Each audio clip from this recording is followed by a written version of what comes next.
There is a moment, usually late at night, when the world suddenly feels less solid than you thought it was. Maybe you were staring at a wall, or watching a light flicker, or just sitting in silence, and for a second your brain seemed to glitch. What if I told you that moment wasn't a glitch at all? What if that was the one time your brain accidentally let you see how things actually work? Because here's the strange part. You are not seeing reality right now. Not really. What you're experiencing is a reconstruction, a guess, a story your brain is telling you fast enough that it feels like truth. And once you understand how that story gets built, you start noticing it everywhere. In arguments you swore you remembered correctly. In people you judged in half a second. In feelings you thought were facts. Stay with me, because by the end of this, the room you're sitting in right now is going to feel a little different. Let's start with something simple. Think about the last time you walked into a room and immediately knew something was off. You couldn't explain it. Nobody said anything. But your body reacted before your mind caught up. That reaction didn't come from nowhere.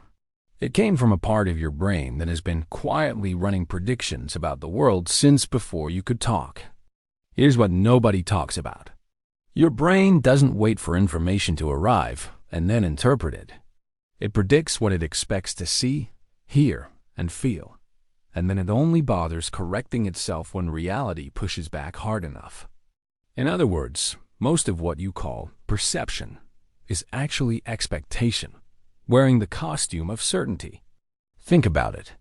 Have you noticed how a song you've heard 1,000 times seems to play itself in your head before the next note even arrives? That's not memory being lazy. That's your brain doing what it always does, filling in gaps with predictions so smoothly that you never notice the fill. That's your brain doing what it always does, filling in gaps with predictions so smoothly that you never notice the fill. Now, here's where it gets fascinating. This predictive system isn't just running in the background of small things like songs or rooms. It's running underneath your entire sense of who you are. Neuroscientists studying attention and perception have suggested that a large portion of what reaches your conscious awareness has already been filtered, shaped, and edited before you ever see it. Your eyes take in far more raw information than your mind allows you to notice. Somewhere between the world and your awareness, an editor is cutting the footage. That editor has a job. Its job isn't accuracy. Its job is survival, which means it doesn't care about giving you the full picture. It cares about giving you a fast, useful, emotionally safe picture. And that changes everything about how you experience the people and moments in your life.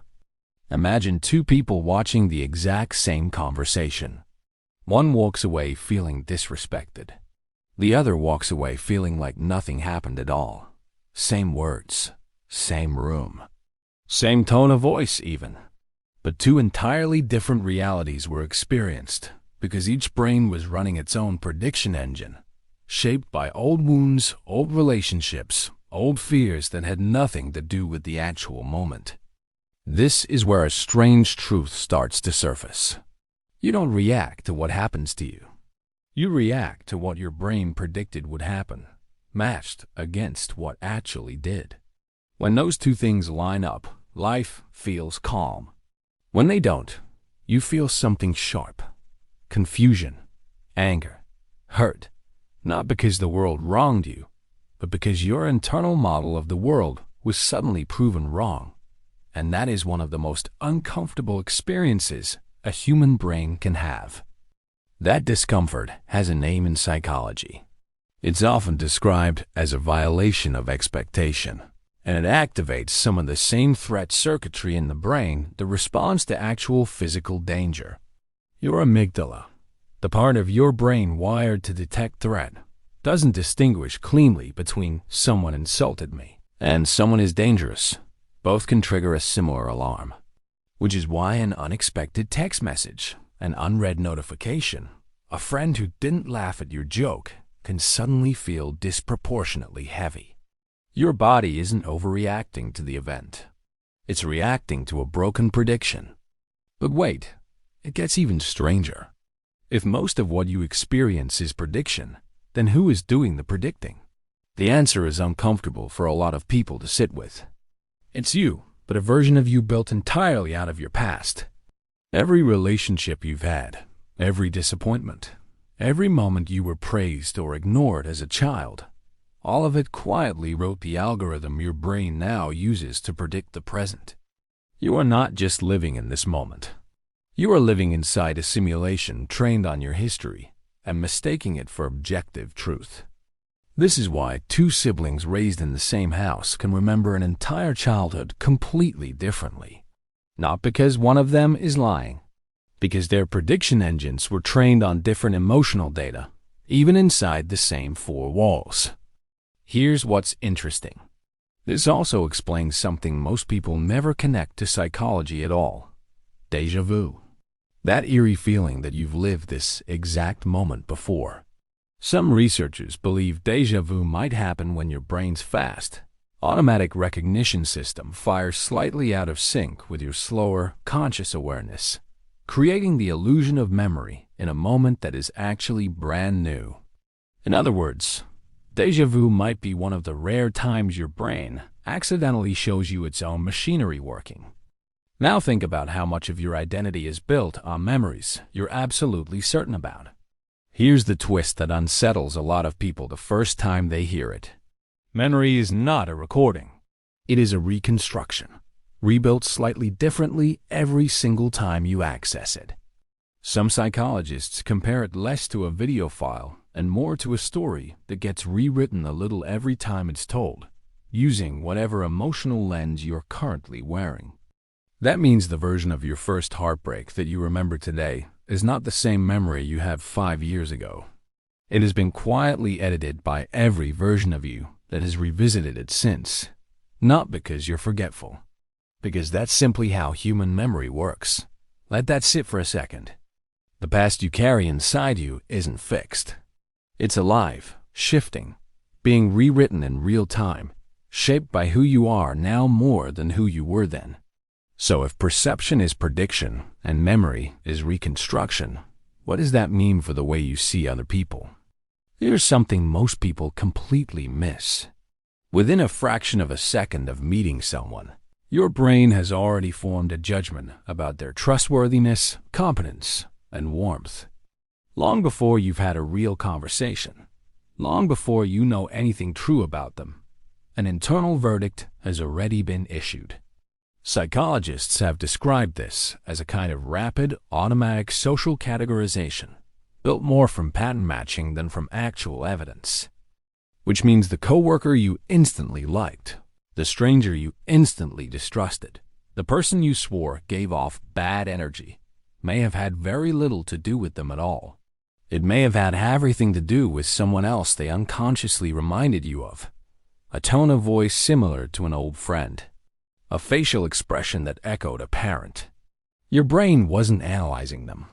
It was pattern matching them against your past, and then calling that pattern matching intuition. This is the part where reality starts to feel less like a fixed thing you're observing, and more like a story you're co-authoring with every experience you've ever had. But here's the twist most people never expect. Knowing all of this isn't meant to make you distrust yourself. It's meant to free you, because once you understand that your brain builds reality instead of simply receiving it, you stop being a passive prisoner of your reactions. You start noticing the moment between stimulus and story, that tiny gap where you can pause and ask, is this actually happening, or is this my prediction engine reacting to an old wound? Think about relationships for a second. How many arguments have you had that weren't really about what was said, but about what your brain predicted the words meant? A partner runs late, and instead of experiencing they are late, your brain runs a prediction shaped by every time in the past someone made you feel unimportant. Suddenly, you're not just annoyed. You're hurt in a way that feels much bigger than traffic should ever cause. That's not weakness. That's a nervous system doing exactly what it was trained to do. And here's the part that quietly changes how you treat other people too. If your emotional reactions are largely predictions built from your own history, then so are theirs. That friend who overreacted to something small. That family member who shut down the moment you raised your voice, even gently. They weren't responding only to you. They were responding to a lifetime of predictions colliding with the present moment, the same as you. This is where empathy stops being a nice idea and becomes something closer to science. Understanding that everyone is walking around inside their own predictive simulation, shaped by memories they didn't choose and emotions they didn't consciously design, makes it a little easier to forgive the moments people get it wrong, including yourself. Now here's the deeper meaning underneath all of this.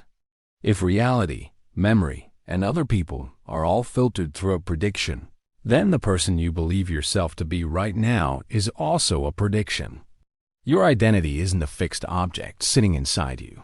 It's a running story your brain keeps telling, updated moment by moment, shaped by what you focus on, what you repeat, what you rehearse in your own head at 2 a.m. Which means change isn't as impossible as it feels.